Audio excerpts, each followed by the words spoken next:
Je fouillais dans le magasin d'occasion quand je l'ai vu. Un miroir ancien, avec un cadre doré et détaillé. C'était quelque chose qui attirait mon attention, quelque chose de différent des autres objets qui s'y trouvaient. Le vendeur m'a dit qu'il provenait d'un ancien château abandonné. J'ai senti que je devais l'avoir, comme s'il avait été fait pour moi. Alors, j'ai décidé de l'acheter et de l'accrocher dans ma chambre, sans imaginer ce qui m'attendait. La première nuit, en regardant le miroir, j'ai remarqué quelque chose d'étrange. Mon reflet semblait un peu plus lent que moi. Il bougeait avec une légèreté qui n'était pas la mienne, comme s'il suivait son propre rythme. J'ai essayé de bouger plus vite, mais le reflet ne suivait pas. J'ai commencé à me sentir mal à l'aise, mais je me suis dit que c'était juste mon esprit qui me jouait des tours. Cependant, les jours suivants, les choses ont empiré. Mon reflet ne m'imitait plus avec précision. Il bougeait de manière indépendante, gesticulait de façon étrange et semblait même sourire d'une manière particulière. Des mots ont commencé à surgir, des murmures que je ne comprenais pas, mais qui me tenaient en alerte.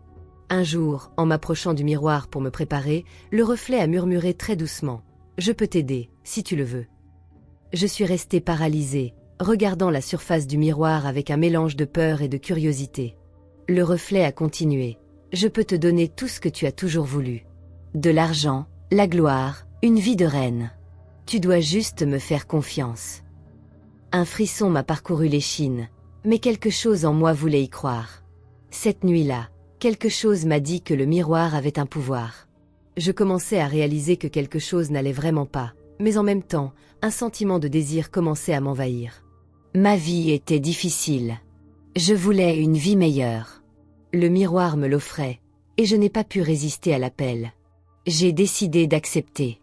J'étais sur le point de faire un choix qui changerait ma vie. En m'approchant du miroir, j'ai senti une force étrange me tirer, comme si le reflet m'invitait à entrer. C'était trop tentant pour résister. Alors, avec un dernier regard vers la réalité, j'ai posé ma main sur la surface du miroir.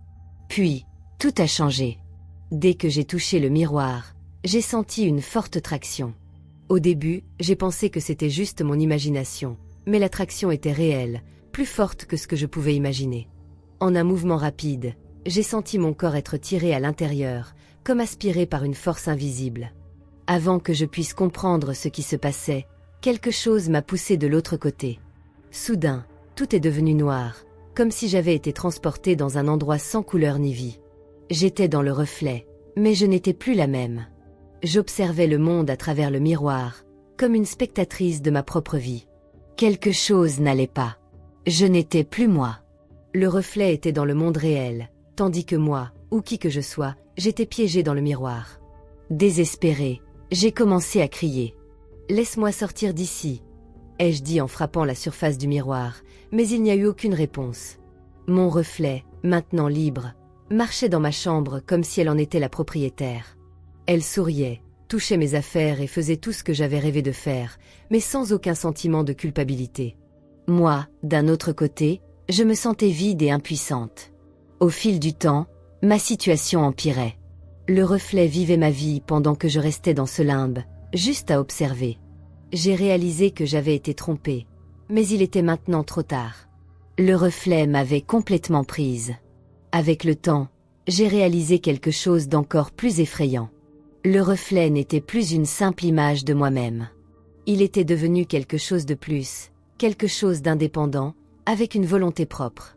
Il prenait des décisions, souriait, parlait avec des gens. Je sentais que j'avais été laissée pour compte, une ombre de ce que j'avais été. Il n'y avait plus de place pour moi ici. La tristesse a commencé à m'envahir.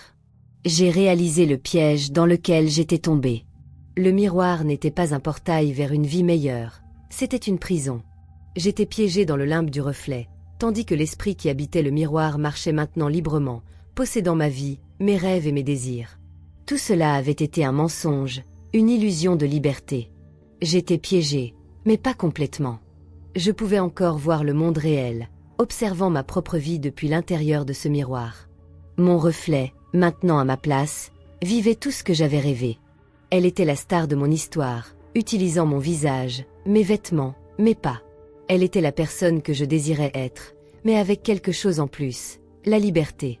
Chaque fois que je regardais le reflet, un désespoir grandissant m'envahissait. Je voulais sortir, retourner à ma vie.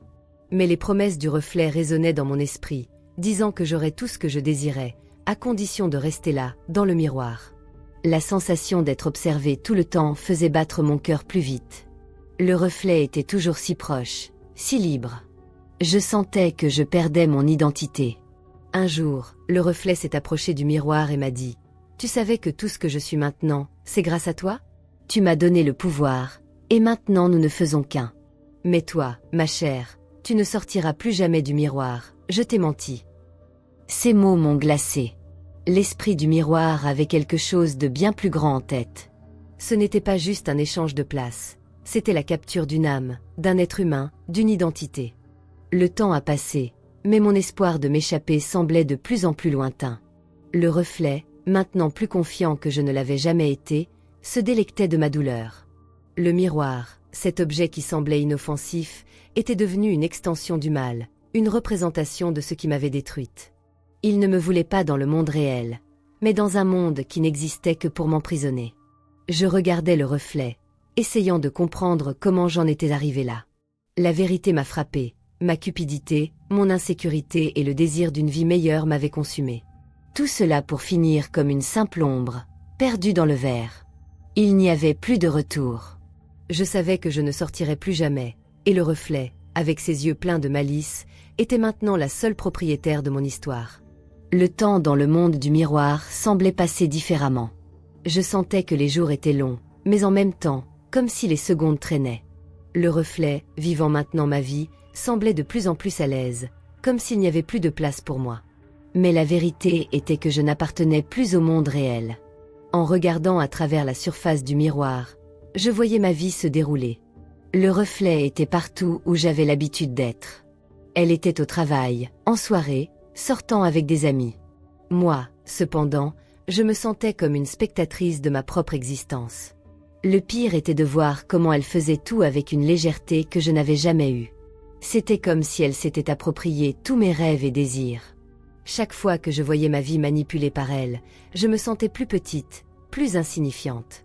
Le reflet n'avait pas de problème, ne ressentait pas la pression d'être qui j'étais. Elle vivait une version de moi-même que je n'avais jamais réussi à atteindre.